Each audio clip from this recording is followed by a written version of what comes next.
Okay, Haribalan தோழர், இப்போ சினேகா தோழர்கிட்ட ஒரு நிறைவாக ஒரு கேள்வி கேட்குறோம். இந்த நீட் தேர்வுக்கு எதிரான இந்த போராட்டத்தின் நீட்சியாக இங்கு இளைஞர்கள் மற்றும் மாணவர்கள் பெருமளவில் அனைத்து கல்லூரிகளிலும் இந்த போராட்டத்தை ஒரு உள்ளிருப்பு போராட்டமாகவோ அல்லது அவர்கள் போராட்டத்துக்கு அனுமதி கொடுத்த இடங்களிலோ நடத்துகிறார்கள். இப்போ இதற்கான முன் அனுமதி மற்றும் இந்த போராட்டங்களை காவல்துறையினர் மிகப்பெரிய அளவில் அதை ஒடுக்குமுறைக்கு உள்ளாக்குறாங்கன்னு ஃபீல் பண்ணுறீங்களா? நிச்சயமா. ஏன்னா அதுக்கு ஒரு பெரிய உதாரணம் என்னன்னா, இன்னைக்கு பல கல்லூரிகள்ல நாங்களே எங்களுடைய மாணவர் அமைப்புல இருந்து ஆர்ப்பாட்டத்தையும் போராட்டத்தையும் முன்னெடுக்கிறதுக்கு நாங்க அறிவுறுத்தும் போது அங்க அவங்க சொல்றது என்னன்னா, இங்க இருக்கக்கூடிய கல்லூரி நிர்வாகமாகட்டும், போலீஸ் ஆகட்டும், மிக பயங்கரமான விதிகள் எல்லாம் விதிக்கிறாங்க. எங்களால இந்த இடத்துல ஆர்ப்பாட்டம் பண்றது, போராட்டம் பண்றதுக்கே ரொம்ப கஷ்டமா இருக்கு அப்படின்னு தான் அவங்க சொல்றாங்க. அந்த அளவுக்கு. ஏன்னா இப்போ முன்பே தமிழ்நாடு சப்போர்ட் பண்ணுது, ஆனா போராட்டம் நடத்துறதுக்கு அனுமதி இல்லங்கறாங்க. அதான் கேக்குறேன். ஆமா, அவங்க இதை நாங்க ஆதரிக்கிறோம், இந்த போராட்டத்தை ஆதரிக்கிறோம்னு சொல்றாங்க, ஆனா அனுமதி இல்லைன்னு சொல்றாங்க. அப்போ இது என்ன கண் துடைப்பு அப்படிங்கறது எங்களுக்கு இன்னுமே புரியல. மெரினாவுக்கு பூட்டு போடுறாங்க. எதற்காக பூட்டு போடுறாங்க? இங்க அமைதியா முறையில் நடக்கிற போராட்டம் மெரினாக்கு போயிடக்கூடாதுன்னு சொல்லி இன்றைக்கு இருக்கக்கூடிய தமிழ்நாடு அரசு போராடக்கூடிய மாணவர்கள், இளைஞர்களை பார்த்து பயந்து மெரினாக்கே பூட்டு போடுறாங்க. அப்படி இருக்கும்போது இவங்க இந்த ஆட்சியை யாருக்காக நடத்துறாங்க? யாருடைய நலனுக்காக நடத்துறாங்க?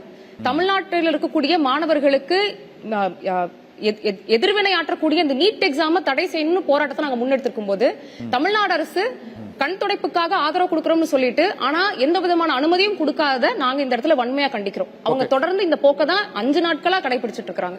ஓகே, இந்த காக்ரோச் ஜனதா பார்ட்டியின் இந்த போராட்டம், அதாவது மெயின் ஸ்ட்ரீம் பாலிடிக்ஸ் அரசியல் கட்சிகளில் இருந்து புதிதாக தோன்றிய ஒரு இளைஞர் அமைப்புக்கு பின்னால இவ்வளவு பேர் இது நம்பிக்கையோட திரளுவதற்கான என்ன காரணம்னு நீங்க நினைக்கிறீங்க சினேகா? நான் முன்பே சொன்ன மாதிரி அரசாங்கத்து மேல இருக்கக்கூடிய ஒரு கோபம் தான். இங்க வந்திருக்கக்கூடிய நிறைய மாணவர்கள் இதுக்கு முன்னாடி எந்த ஒரு ப்ரொடெஸ்ட் அனுபவம் இல்லாத முதல் முறையா இந்த போராட்ட களத்துல முன் வந்திருக்காங்க.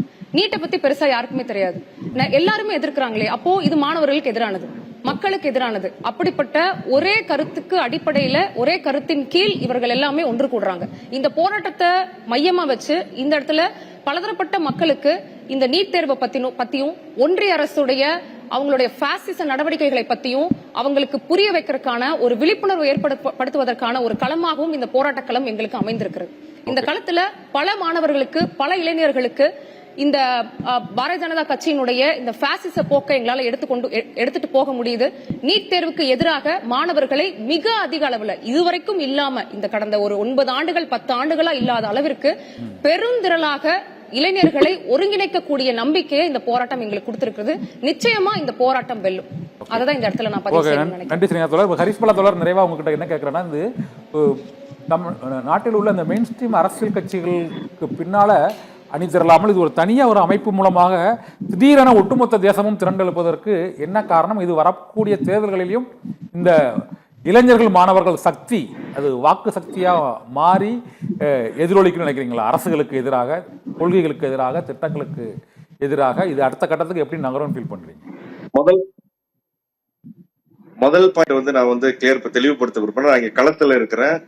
இன்னும் சொல்ல போனா அந்த ஒருங்கிணைக்கக்கூடிய இடங்கள்ல கூட நம்மளுடைய பங்கு இருக்கு அப்படிங்கிற முறையில நான் சொல்றேன். இது இடதுசாரி மாணவர் மற்றும் இளைஞர் அமைப்புகளுடைய கான்ட்ரிபியூஷனோட தான் இந்த மூவ்மெண்ட் அப்படிங்கிறது, காக்ரோச் ஜனதா பார்ட்டிங்கிற மூவ்மெண்ட் நடக்குது. போராட்ட களத்துல பாத்தீங்கன்னா ஏஎஸ்எஃப் சார்பா அங்க ஒரு லைப்ரரி நடத்துறாங்க. தொடர்ந்து அந்த லைப்ரரி யாரு வேணா எந்த புக்கை வேணா எடுத்து போய் படிக்கலாம், திருப்பி கொடுக்கலாம் அப்படிங்கிற ஒரு லைப்ரரி நடத்தப்படுது. டென்ட் இருந்தது. ஐசா மாணவர்கள் போராட்டம் நடத்தக்கூடிய போராட்ட காலத்திலேயே. ஆமா, போராட்ட களத்துல நாங்க லைப்ரரி நடத்திட்டு இருக்கிறோம். ஏஎஸ்எஃப் லைப்ரரி அங்க இருக்கு இன்னும். அதே மாதிரி ஐசாவினுடைய மாணவர்கள் தொடர் உண்ணாவிரதம், சோனம் வாங்சு கூட அவங்களும் உண்ணாவிரதம் இருந்தாங்க. இன்னும் அந்த பார்லிமெண்ட் மார்ச் நடந்தது இல்லைங்களா, பேரணி. அந்த பேரணியில அதிகமா கலந்துகிட்டவங்க இடதுசாரி மாணவர் இளைஞர் அமைப்புகள்னால திரட்டப்பட்ட மாணவர்களும் இளைஞர்கள் அதிகமா அதுல கலந்துகிட்டாங்க. இதுல என்ன எதுக்காக இதெல்லாம் சொல்ல வரேன் அப்படின்னா, இடதுசாரி மாணவர்கள் அமைப்புகளுடைய இளைஞர் அமைப்புகளுடைய பங்கு என்பதுல அதிகமா இருக்கு. ஒண்ணு. ரெண்டாவது, அங்க வரக்கூடிய மாணவர்கள் இடதுசாரி கருத்துக்களால ஈர்க்கப்பட்டு எங்களோட பயணிக்கிறதுக்கு தயாராயிட்டாங்க.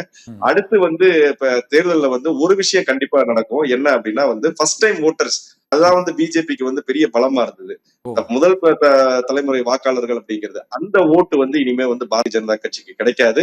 வருகின்ற தேர்தல்ல வந்து அதுவும் கிடைக்காம போகும். இன்னும் வந்து அந்த கண்ணீர் புகை குண்டுகள்னால கண்ணீர் சிந்தினது வந்து வெறும் மாணவர்கள் அல்ல, இளைஞர்கள்லாம் அவங்களுடைய பெற்றோர்களும் தான். அவங்களுடைய ஓட்டும் கிடைக்காது. அதனால பாரதிய ஜனதா கட்சிக்கு ஒரு பெரும் பின்னடைவை இந்த போராட்டம் வந்து இப்ப கொடுத்திருக்கு. அதான் முதல் அரசியல் இம்பாக்டா வந்து இந்த போராட்டத்துல இருக்கும். இதுக்கு அடுத்து வந்து இந்த சிஜேபி அப்படிங்கிறது வந்து தனி கட்சியா ஆகுமா, அவங்க வந்து தேர்தல்ல பங்கெடுப்பாங்களா அப்படிங்கறத பத்தி எங்களுக்கு எந்த ஒரு கருத்தும் இல்லை.